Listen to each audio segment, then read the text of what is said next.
All right, guys, here we go with cell stoichiometry. This is chapter 14.4, and it is the same as the stoichiometry that you guys know and love. In this case, we're going to apply it to both your electrolytic and voltaic cells. So both cells can be quantified this way because they're both using electrical current, which is the flow of electrons. So in our cell stoichiometry, we're basing it upon electron transfer, or that flow of electrons. Electrons moving from one place to the other. This is essentially the number of electrons that would flow in an electrical current. We were talking about this way back when, at the beginning of 14.1, when we talked about, the difference in, let's say, water flow between the Elbow River and the Bow River. The Elbow River, while it might be moving at a certain rate, is carrying a certain number of water particles past you per second. The Bow River may not be flowing as fast, but has a large volume and could be carrying more water particles past you per second or less. So it really just talks about how many things are moving past a given point per second. We call this current. It's just electrical current for us, and we measure this in a unit called the amp. All right, so the last couple of bits we've been talking about voltage. Now we're talking about another component to electrical energy, which is the amount of electrons that move.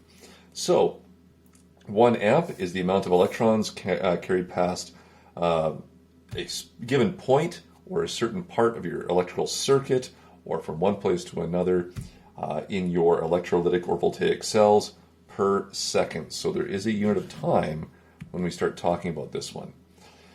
So how do we quantify electrons? Well, we can calculate them in moles, but in electricity there's an easier way to do this. We actually look at it based upon charge. Again, my Physics 30 students, you guys have seen this one before, and so you're fairly familiar with it. Charge carried by electrons is measured in a unit called the coulomb and is given as variable C, and each electron carries this, what seems to be a very minuscule charge of 1.6 × 10⁻⁻19 coulombs. So we're going to use this and we're going to relate this amount. Obviously, it would take an awful lot of electrons to ultimately equal a full coulomb of charge, and so we can make a relationship here. I want you to know this one. All right, we will talk about amps. Amps is the term that is used industrially. Amps is the term that is used in your textbook when we talk about flow of electrons. But when we're doing our stoichiometry, it is much better off for us to just quickly convert that to coulombs per second. So 1 ampere or 1 amp means 1 coulomb per second. This is something that you should memorize and translate the moment you see anything with amps in Chem 30. It's going to make more sense for us to use this. Why do we want to use coulombs per second? Well, it relates to something known as a Faraday or Faraday's law. Michael Faraday was the one who was able to relate the amount of charge to the amount of electrons, and he came up with this proportional relationship that if I had a few electrons move past a point, then a very small amount of charge would be noticed. If I had a much larger amount of electrons move past a point, a much larger charge would be noticed. If 1 mole of electrons pardon me, moves past a point per second, then we have 96,500 coulombs of charge. So this just means that we have a way of equating the charge that we can measure easily and the count of electrons, which means now that we have a mole quantity, we can simply do stoich. All right, so if I have this many electrons move past a point in a given second, each one carrying this amount of charge, I get a total charge of this many coulombs, or 9.65 times 10 to the 4. All right, it's just a number that you're going to want to memorize. So again, we have a relationship between units, and we now have a way to move between the charge that we see in current flow and the number of moles or number of electrons that we have flowing. So it's just one of our stoichiometric conversions, no different than molar mass. This is like molar charge. We had molar concentration, molar volumes. Just another thing that allows us to get into stoichiometry and compare to molar coefficients.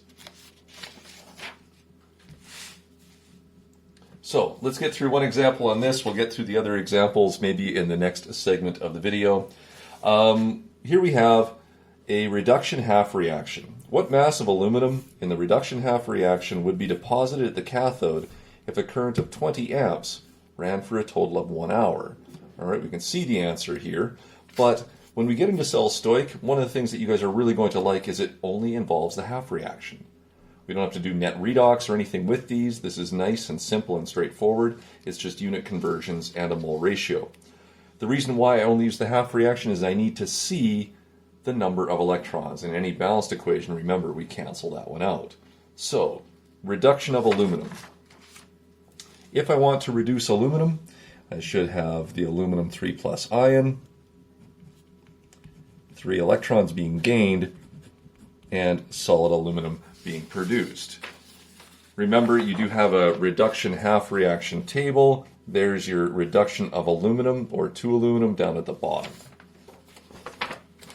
So in any stoichiometric problem, what we would do is list all of our information directly under under the species that we're looking for. The question was asked, what mass of aluminum would I get? So I'm looking for mass here. And it says I have a 20 amp current running for 1 hour. Of all these things, which one is the ampere going to relate to? Remember, that's the flow of electrons.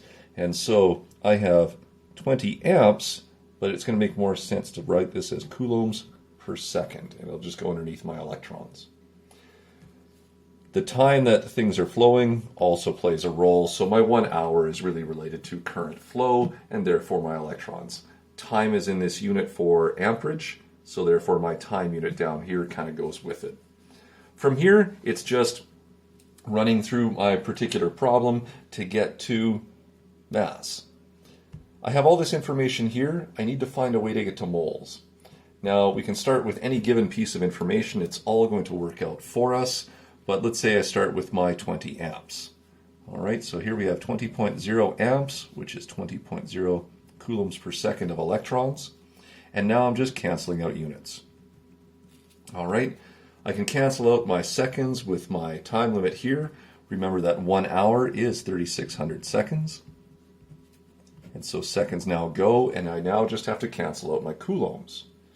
Well, we learned with Faraday's law, all right, that there are 96,500 coulombs of charge for every 1 mole of electrons. And lo and behold, I now have moles of electrons. Now I can use my mole ratio to predict the relationship. I get 1 mole of aluminum for every 3 moles of electrons gained. So take a look at your mole ratio. All right, I want to get rid of moles of electrons. And so I will go to moles of aluminum. And you can see it's a 1:3 ratio. And now I have moles of aluminum. Not quite what I was after. I'm trying to get from moles to mass. So you guys know that conversion. I just have to use the molar mass. And for every mole of aluminum, it weighs 26.98 grams on a scale. Now I have grams of aluminum. So, simple reaction. It's always just going to be one of your half reactions, oxidation or reduction. And we're now just applying information about the flowing charge to a whole stoichiometric process. Run this through your calculator. Remember, numerators all multiply. All of your denominators divide. So really this would go in your calculator as 20 times 3,600 divided by 96,500. Divided again by 3 times 26.98, and your calculator will spit out 6.7100, and that's grams of aluminum. So all we have to do is go to our sig digs, and we had a minimum of 3 throughout. 6.71 rounds down, and so we get 6.71 grams of aluminum in this process. All right, there are 4 other examples that we'll go through. You might wish to try example number 2 before watching the next video. And then, we'll just go through the remainder of those solutions. 1, it's just find the half reaction. 2, apply the information underneath. And then just do your unit conversion or calculation. There you go. Good luck with number 2.